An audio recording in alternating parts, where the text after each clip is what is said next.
আসসালামু আলাইকুম। সম্মানিত ভাই এবং বন্ধুগণ, আজকের এই জাতীয় সমাবেশে এখন বক্তব্য রাখবেন বৈষম্য বিরোধী আন্দোলনের অন্যতম সমন্বয়ক ও সংগঠক ঢাকা বিশ্ববিদ্যালয়ের মেধাবী ছাত্রনেতা সাদেক কাইয়ুম এখন বক্তব্য রাখবেন। বিসমিল্লাহির রহমানির রহিম।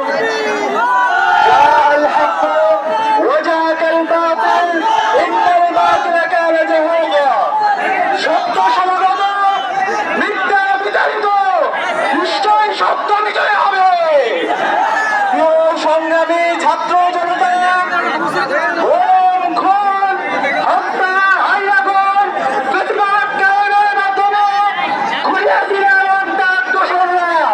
গত 16 বছরে বাংলাদেশে ইসলামী আন্দোলনের উপর এবং আন্দোলন ছাত্র জনতার উপর ইতিহাসের পরবর্তীত হত্যাকাণ্ড চালিয়েছে।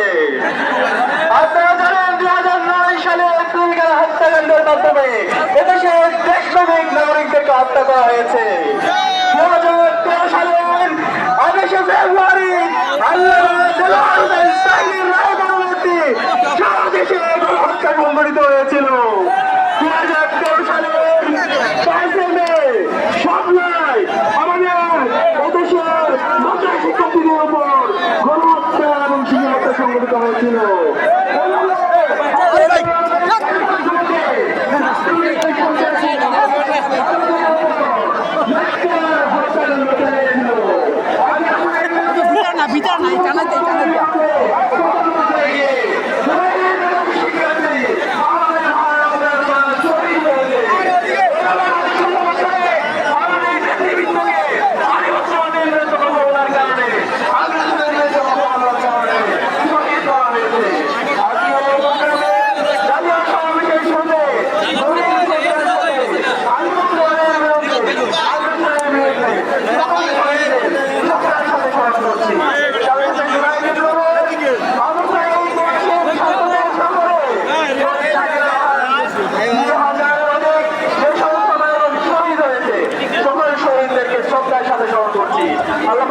সকল শহীদদের জান্নাতুল ফেরদৌসে মেহমান হিসেবে কবুল করুক, আল্লাহুম্মা আমিন।